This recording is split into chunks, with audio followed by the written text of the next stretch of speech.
Hey, good morning. What's going on, everybody? Sorry I'm late. Trying to record a new video for our new channel over on YouTube for Sportsbook, and it took a little bit longer than expected, but we're here, and it's okay because you know what? Slate doesn't start for another hour and 30 minutes. But thank you guys for your understanding, and if you don't understand, that's okay too. But hopefully you stick around. Anyway, glad to have you guys with me. It's a fun one. Another four gamer. I kind of love these Wednesdays and Thursdays. Kind of a big fan. Man, how about again yesterday?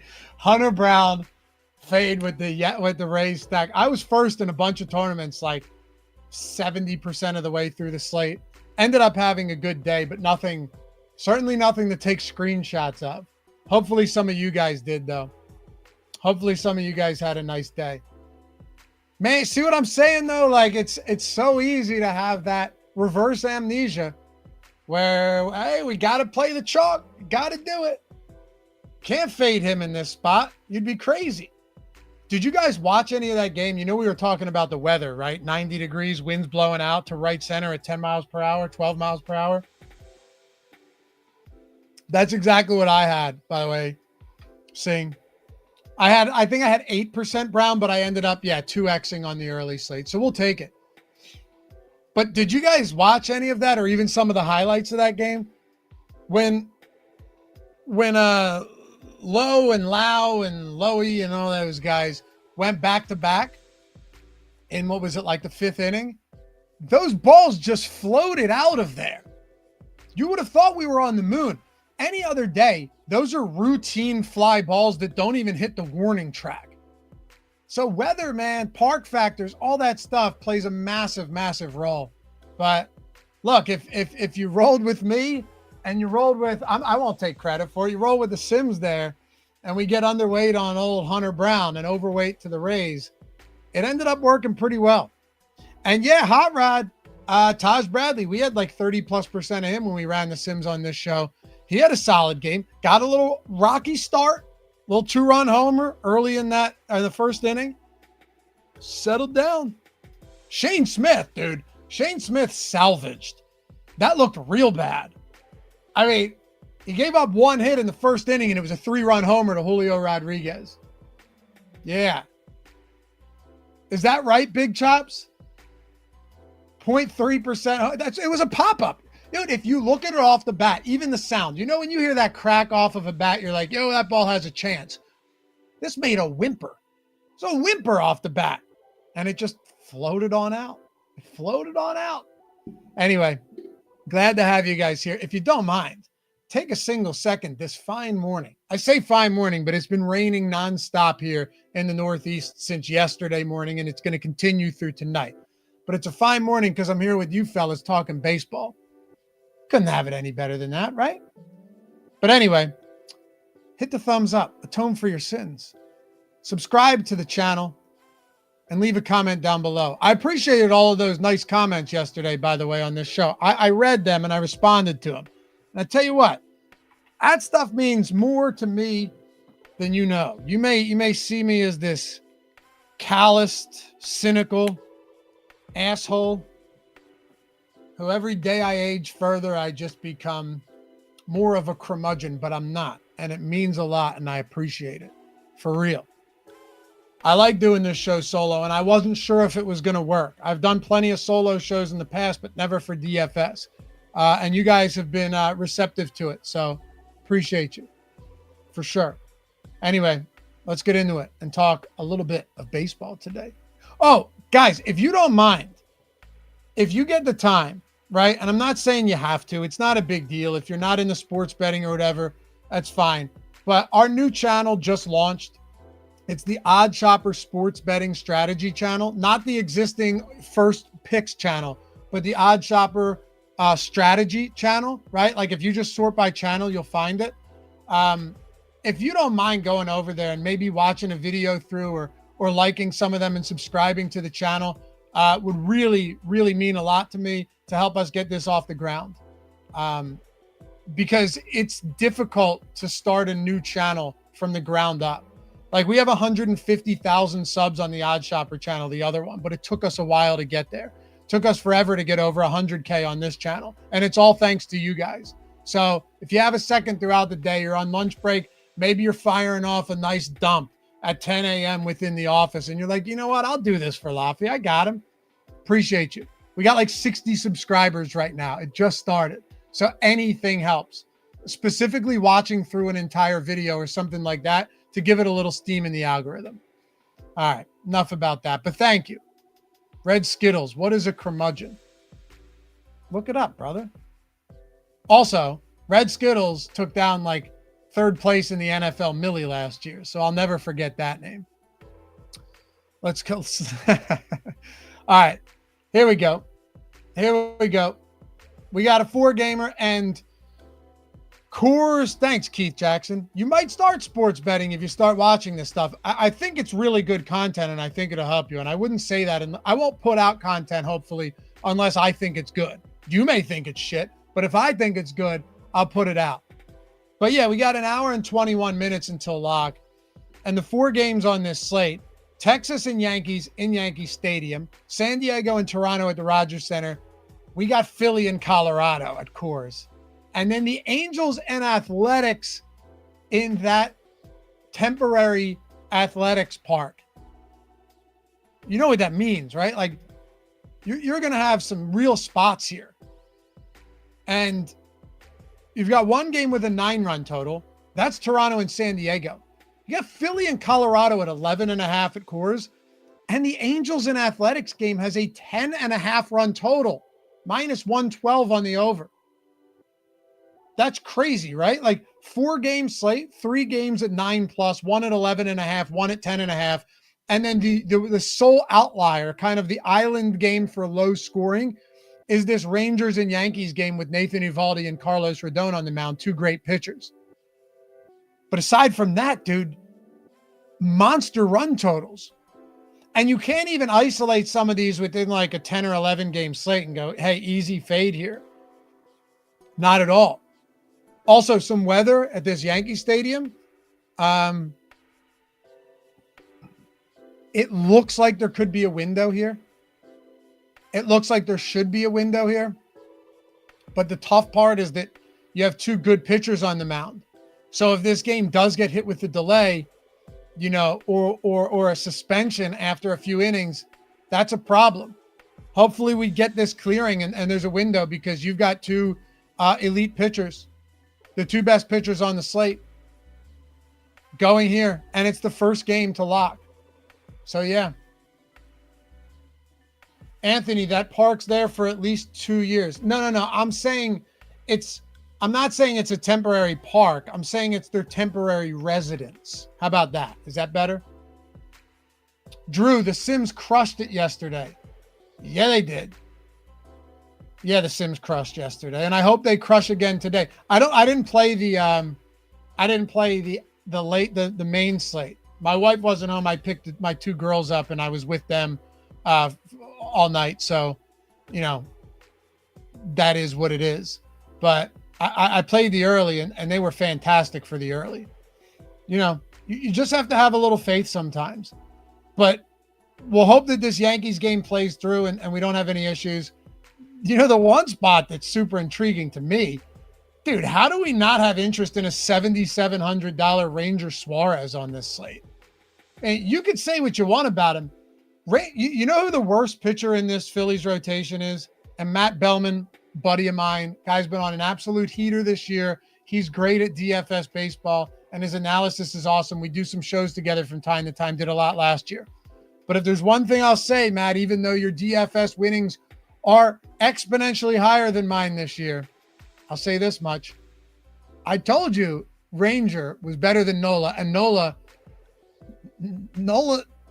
dude, Nola's a paper tiger at this point of his career. He's like the worst. If they bring Painter up, you could argue that Nola doesn't even belong in the rotation anymore. I know that sounds insane, and I won't go off on a tangent here. All I'm saying is that Ranger Suarez is a good pitcher. Last game, this guy gave up 1 home run. It was a 3-run shot. Aside from that, he was dominant. Aside from that one home run, and I understand those runs count, but outside of that, he had a really good game. So I kind of look at that as two different entities there. Like, yeah, he gave up a homer. It was only his third start of the season, but he went 7 innings. Guy went 7 innings, only walked 1, still had 22 DK points against Pittsburgh. It was a good game. It's a really good game. You know, he's had one bad start. It was his first start of the season, tough matchup against Arizona. He went 7 scoreless with 3 hits against a tough Cleveland lineup. Phenomenal start. And then followed it up with that start against Pittsburgh. So, yeah, I think it's great. And I don't know how many times I have to say it, but DraftKings continuously forgets to bake in the ineptitude of this Rockies offense. Yes, it's Coors Field. And yes, it's the Rockies. You know, which is more important here? I know it's going to be warmer today in Colorado than it was yesterday. And I know the Rockies don't have a, 3-run total. None of that's lost on me, right? The Rockies total is still sitting at 4.5 runs, but Ranger Suarez is $7,700. And you know what? Here's the part that should blow anybody's mind, especially those of you who have been playing DFS baseball, long enough to remember when this Rockies team at home was just like an instant stack and instant stay away from the opposing pitcher. But the Rockies have a 25% K rate at home and a 75 WRC plus, which is the worst in the entire league at Coors Field. So they haven't been bad, right? They've been abysmal. And you could say like, oh, 317 well, but not that bad. Sure, it's 19th in the league. 171 ISO. Yeah, you'd expect that at Coors Field. But they've still struck out 25% of the time. They still walk at a low clip, and they still have a 75 WRC plus. So you take it for what it's worth. But if you asked me, if I were pricing this slate, I wouldn't be pricing Ranger Suarez at $7,700, even though he's playing at Coors. I think he's more expensive. He should be more expensive than that. And really, you look at Jesus Luzardo, the game before that, dominant performance. Do I think Luzardo is better than Suarez? Sure. And, Suarez, this is only his 4th start of the season. Luzardo had it was 6 one-run innings with 10 Ks, all right, against the Rockies. And then Christopher Sanchez, the game before that. Was he dominant? No, but he was good. He gave up 3 earned, but he struck out 7. He went 6. The win equity here is massive. Massive win equity for any Phillies pitcher that toes the rubber against this Colorado team. Sanchez still at 18.5 without the win. You know what the money line is on the Phillies today? Go ahead, take a guess if you haven't looked yet. Take a guess. Tell me what you think the money line is on this Phillies team today. Minus 180, minus 200, Michael says minus 230. Keep going. Come on. Feed me some answers here without looking. Don't cheat. It's not worth it. Minus 280, said Marvin. See, I appreciate you guys taking blind guesses, some of which are close. Stowe, minus 500. Nah, that would be insane. Steven, minus 400. Aaron, you got it. There you go. The Philadelphia Phillies are minus 305 money line favorites on the road. There you go. Green check. Very close. Now, could be, let's see, because some of you guys might actually be right on the money. They are, let's see, it's a 310 game. Yeah, look, minus 305, minus 320 on Caesars, minus 300 on Circa, minus 320 on Bet ESPN. Do you realize how insane it is to have a road team as a minus 300 plus favorite? It's fucking nuts. So, again, these are some of the things you want to take into consideration. Win equity for Rangers, huge. Should the strikeouts be there? I sure hope so. I hope so, man. And I think there's a lot here. He's got a 5.5 strikeout prop. Circa's got it juiced to the over. Penny a little bit to the under. But either way, you're sitting at 5.5. Perfectly fine. 7,700? Projecting him, north of 5.5 strikeouts. 17.5 outs juiced to the over. So now you're talking what? Six innings, 5 or 6 Ks, minus 300 money line favorite. I can live with that. Yeah, I can live with that. Over 2.5 earned runs, juiced to the under at -160, -140 on Penny. You guys get the point. By the way, this live odds screen is free on OddsShopper. Use it. Massage it. Love it. Care for it. David Williams, can we justify $9,600 on FanDuel? Aaron Rasmus, by the way, 2-8 last 10 for Colorado. Aaron, it's funny. You say that as if that's a bad thing, but that's probably the best 10-game stretch the Rockies have had all season. I'm not. I mean, I guess I'm being a little bit, I guess it's a little bit in jest, but it's 2-10 is probably the best they've had all year. What do they have? 9 or 10 wins on the season?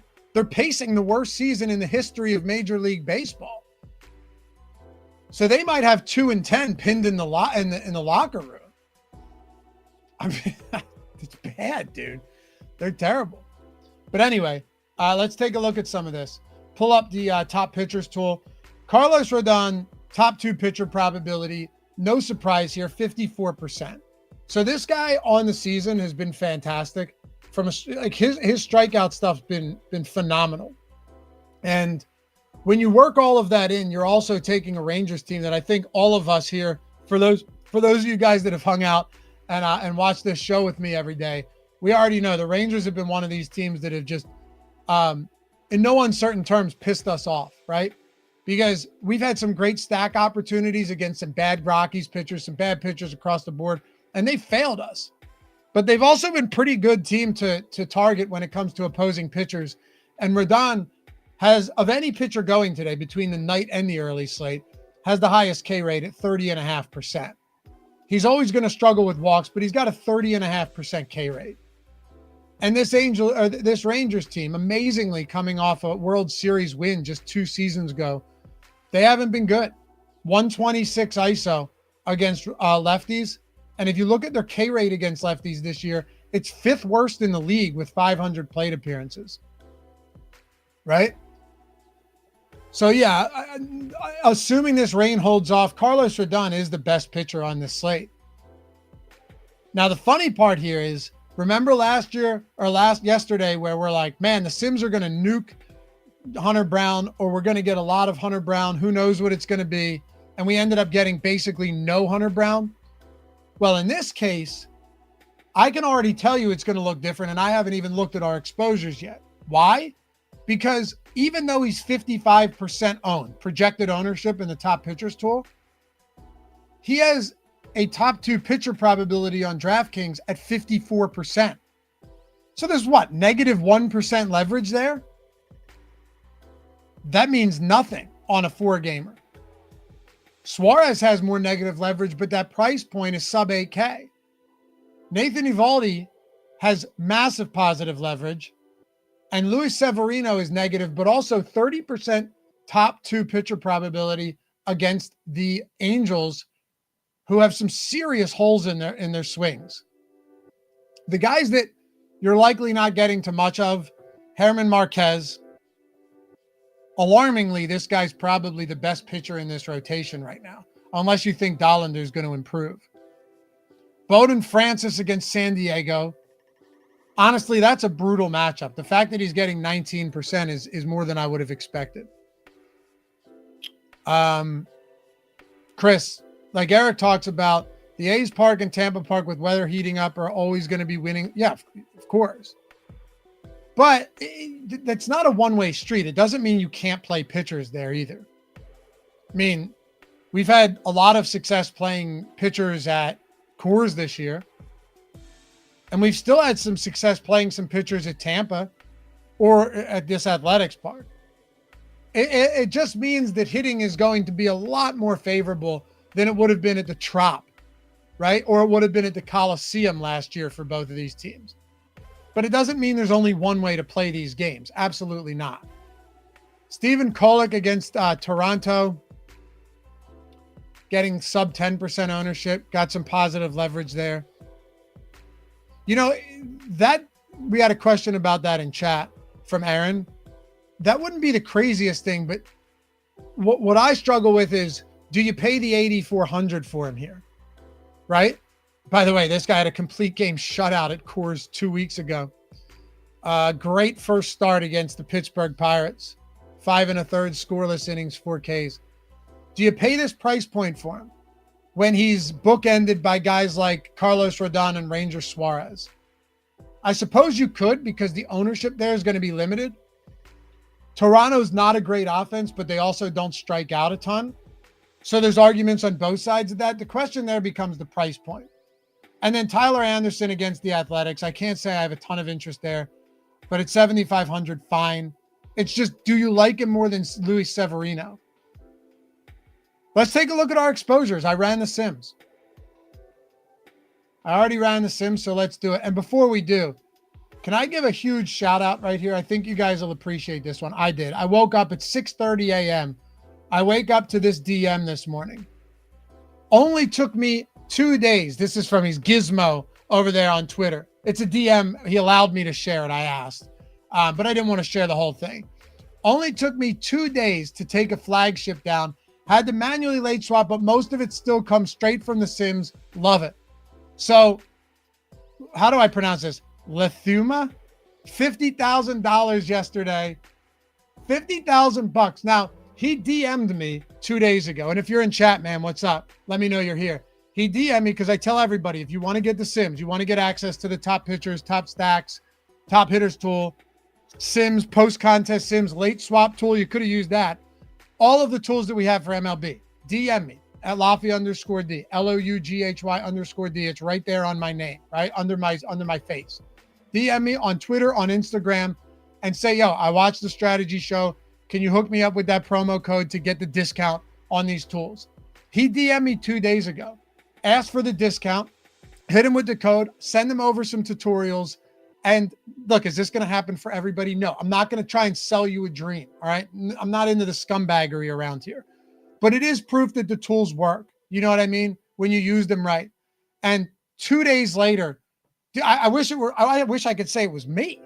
2 days later, brother takes down $50,000 after hitting me up. I love seeing that, man. It makes doing this a lot more valuable to me to see somebody be like, yo, I just did it. Thank you for that code.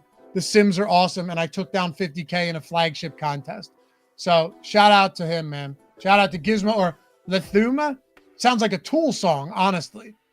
But again, hit me up in the DM. Say, yeah, I watched the show. Can I grab that code? I want to try these tools out. I've been riding the fence long enough and it's time. But yeah, shout out to all the winners from this weekend, to him, to all of you guys. For me, honestly, it makes doing this a whole lot more worthwhile, legitimately. All right, let's take a look at this. So let's see pitching exposures.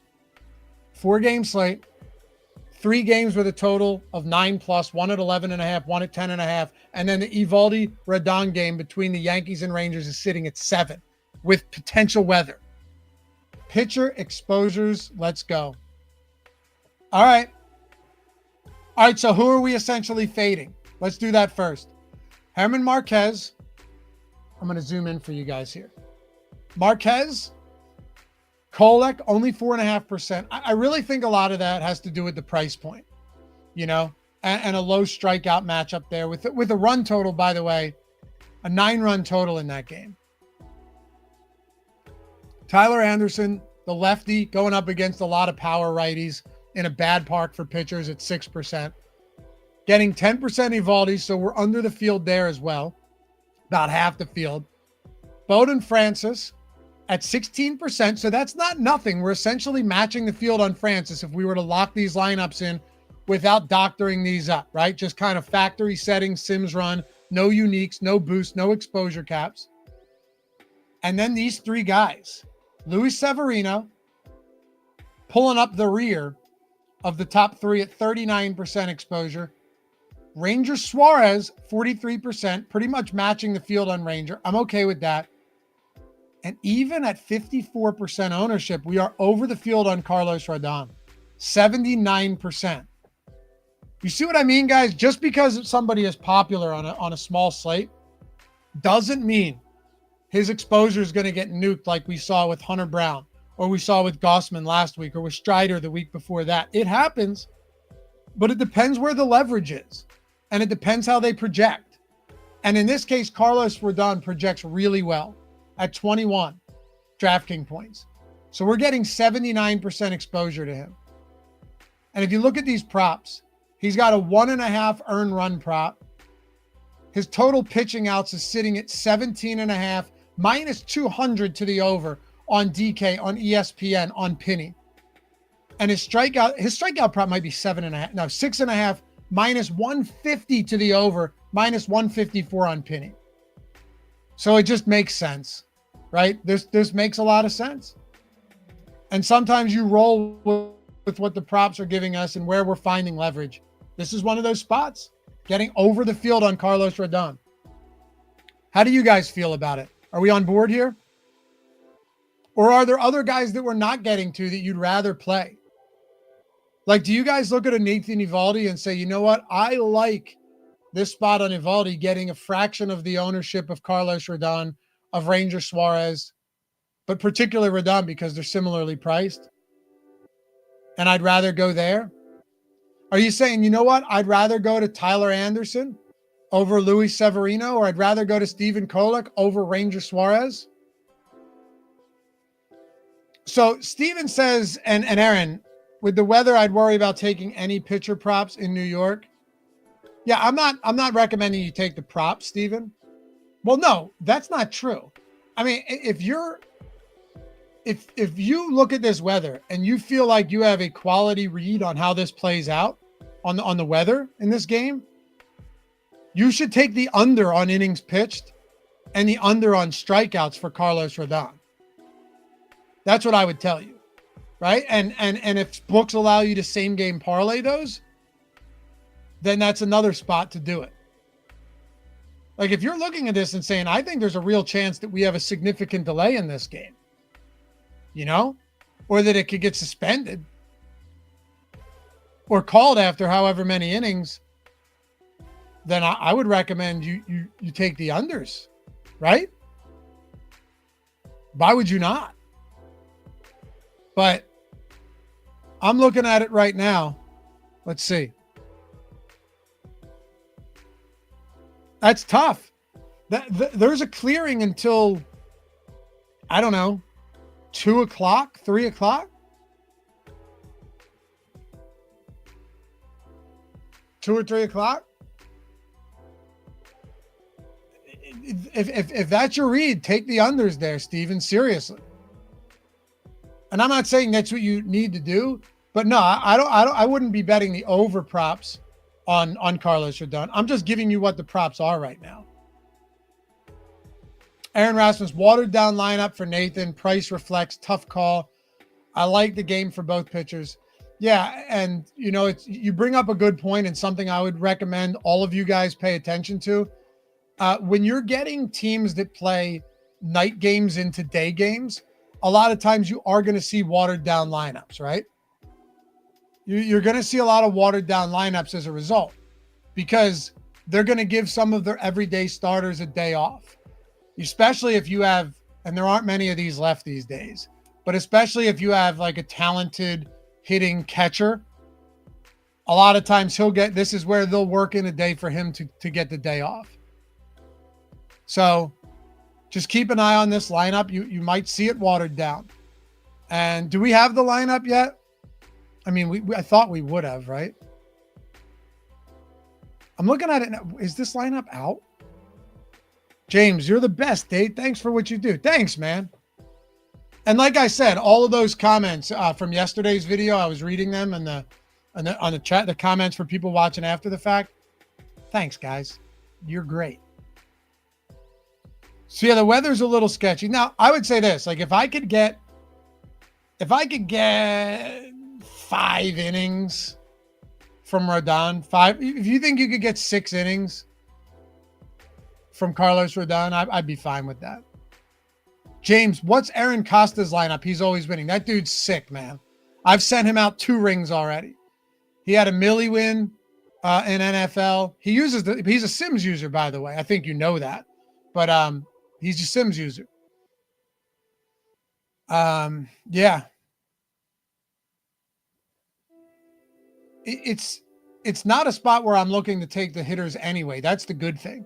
Because this looks like a game where, let's assume that something happens around the sixth inning and it's not a tie. This game, they could call it. I could see them just calling this game after 6 or 7, right? I could see that being the case. But I'll probably take some shots on Carlos Rodon. Again, if you're worried about the weather, feel free to go away from that. What do you land on, though? Because that eliminates Carlos Rodon and it eliminates Nathan Eovaldi. So I'm going to do something for you guys here. I think this will be a little fun experiment. Let's go into our lineups, right? And let's go to exposure caps and let's just zero out Eovaldi and Carlos Rodon and see what happens. Okay. Now, I'm not suggesting you do this, but I want to see how it rebalances our lineups. Why did it do that? Hold on. Let me see if it worked. Yep. Okay. So this is what happens. And I didn't touch the hitters from Yankees and whatever, because it's unimportant at this point. But obviously you would want to zero the game out if you were zeroing out the pitchers. If you were to do that, look what happens. We don't really get any more Steven Kolek. You don't get any more Herman Marquez. You get a little bit more Tyler Anderson. You get about 10% more Bowden Francis. What actually happens is you just get a boatload of Ranger Suarez and Luis Severino. So that's what would happen in the event that you were to go away from both of those pitchers and full fade them. Now, if you're playing 150 lineups, say you max the mini max or something, or the primary contest, right? The flagship. And you're doing something like this, maybe you want to say, all right, I'm not going to go fully away from it. Sometimes you have to make decisions that the tools can't account for. Like, you're going to have to make decisions on your own. You might be like, all right, instead of what I'm going to do is I'm just not going to play as much of these guys. Or you could play none of them, or you could not touch exposures at all.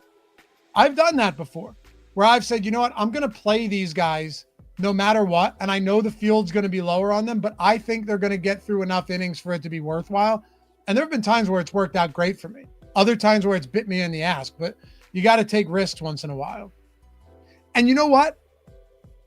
Taking these guys out of your lineup entirely, that's just as much of a risk as playing them entirely. Like, imagine taking out the 2 10K pitchers on a 4-game slate. That's a huge risk too, right? And it's going to leave you with all of the Ranger Suarez at Coors and Luis Severino in a super hitter-friendly park. Red Skittles, you nailed it though. A rain-threatened pitching spot on a Coors slate. What could go wrong? I know. It's wild.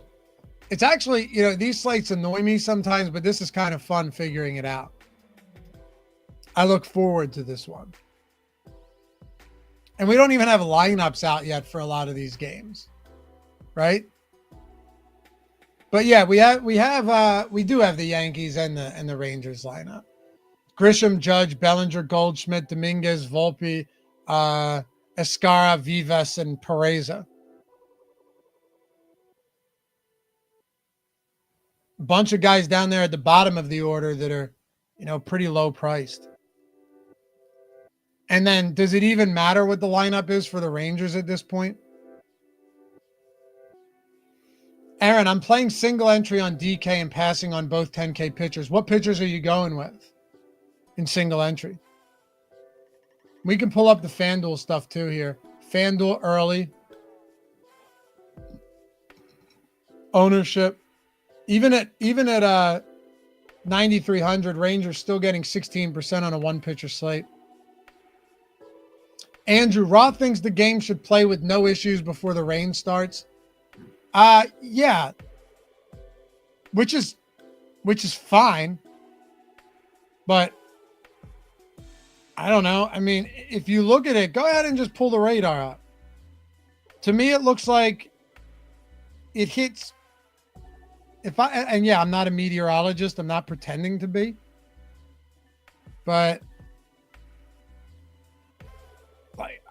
I would think they start getting rain around 2:30. So 2 hours into the game, which is probably okay. but I wouldn't expect the whole game to play. I'm not acting like I know more than Raw. I know it comes off that way. I'm saying though, just from looking at this, I'm able to discern the big green blobs on the screen compared to nothing, and I can read time, and it looks like around 2:20. This park is covered in dark green. I can only that's all I can tell you, but should be okay. Should be all right. Anyway, a lot of ownership to Rodon on FanDuel. Severino, 22%. All of these other guys not named Rodon, Severino, and Suarez are getting virtually no ownership, especially given that Evaldi is $700 more expensive than Rodon. Like, that's tough to get to. It's pretty tough. Let's take a look at the top stacks tool. Hopefully you guys who are using the Sims use these tools as well. They're really helpful. They give you an idea where the field is, but not only that, what your leverage looks like, where the value's coming in at, I love these type of tools. And again, DM me. Say, hey, Laffy, I watched the show. I think I'd like to try these tools out. Do you have a code that I could use to get in for a month of the Sims? Say, you're damn right I do, fella. Why else would I be here? And again, 2 days of using it for our friend Gizmo took down the 50K. This guy. I'm envious, but I'm happy for him. But yeah, you look at the top stacks, and now you're talking, where are we here? Yeah, so Philly, 37% top stack probability. Crazy. Brothy D, that's good. That's good. 37%. But you know what's funny about it is we still have them positively leveraged with the highest stack score. And it's probably because we're getting to a decent amount of these affordable pitchers. Like, we're getting to a lot of Ranger. We're getting to a lot of Luis Severino. We're even getting to close to 20% Bowden Francis. So it's not that hard to get to Philly. It's not that difficult. So the team total for Philly is 7. A modest 7.4 run implied total for the Philadelphia Phillies at Coors Field, fellas. I've seen higher. No, really, though, it's just a preposterously high number. Athletics at 5.8. Angels at 5.1.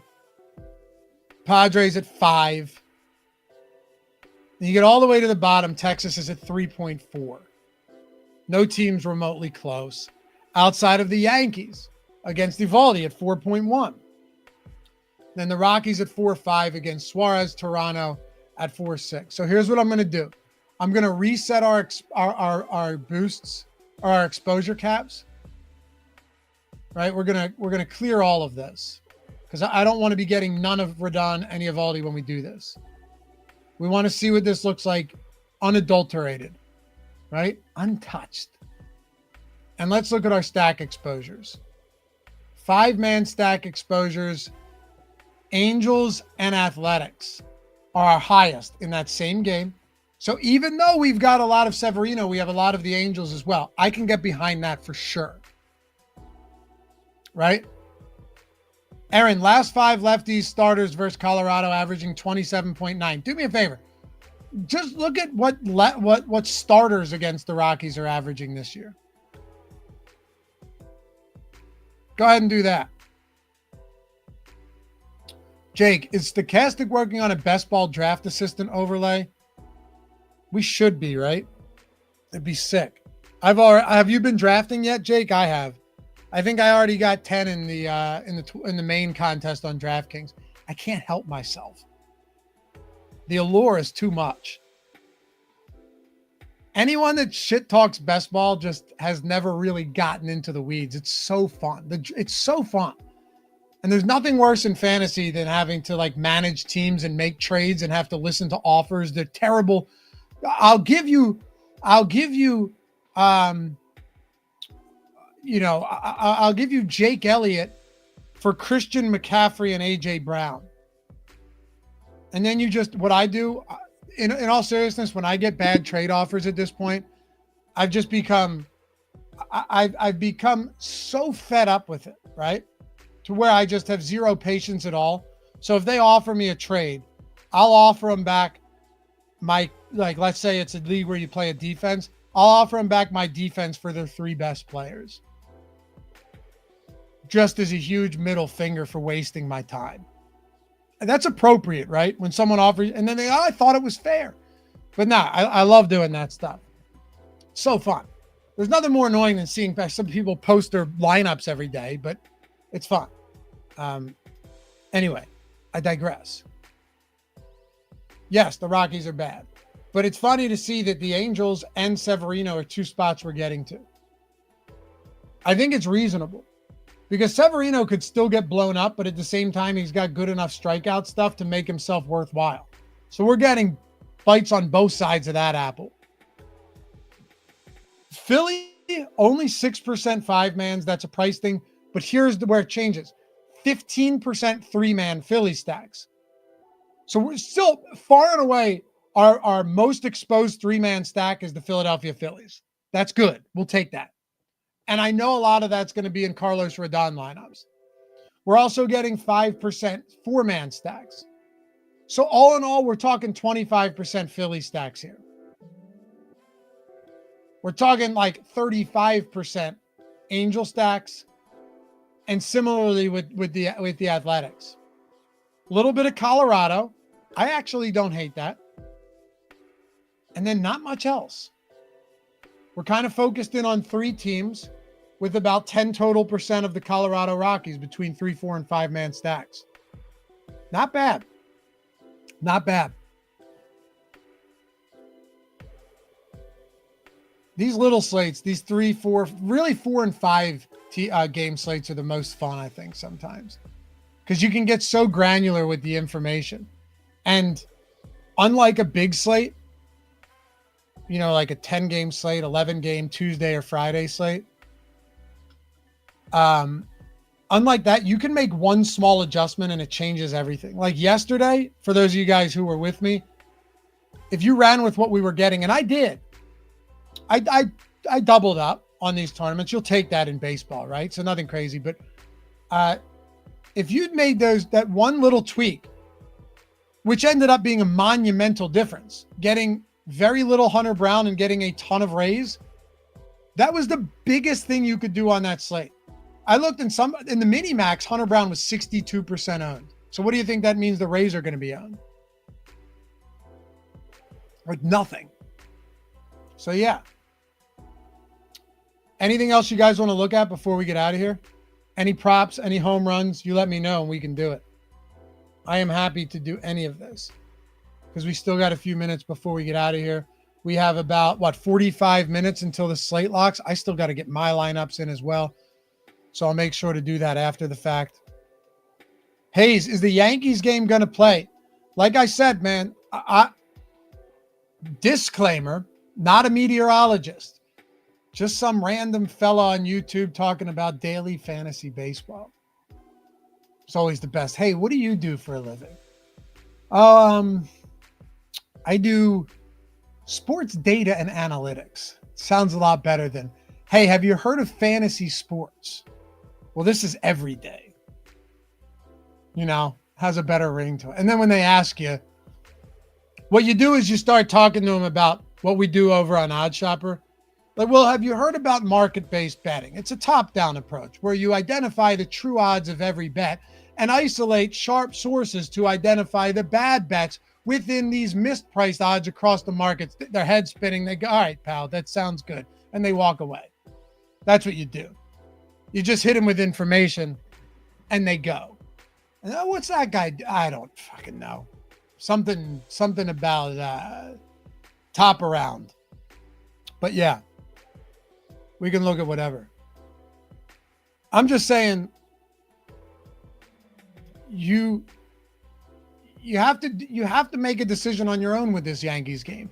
As it stands right now, I'm going to play it, and I think rain becomes an issue in the latter third of this game. That's my guess.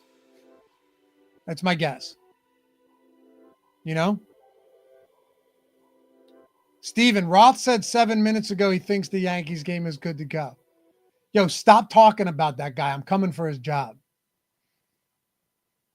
All right. Roth says 9 innings interrupted. This will be fun. Let's take the layman, myself, and the famed baseball meteorologist, Kevin Roth, in a head-to-head battle between the Yankees and the Texas Rangers. I mean, in all seriousness, defer to Roth here, right? And also, I'm playing this game. I'm going to play this game anyway. I've already told you I'm playing this game. But now it'll at the very least, it'll be fun to see when the rain hits in this one. Yeah, Suarez is getting like 40% around ownership. We're getting with the field there. We're getting over the field a lot on Carlos Rodon. We're getting around the field. We're pretty much matching the field on Severino and Bowden Francis. So the one big stand here is Carlos Rodon. We're getting heavily overweight on him.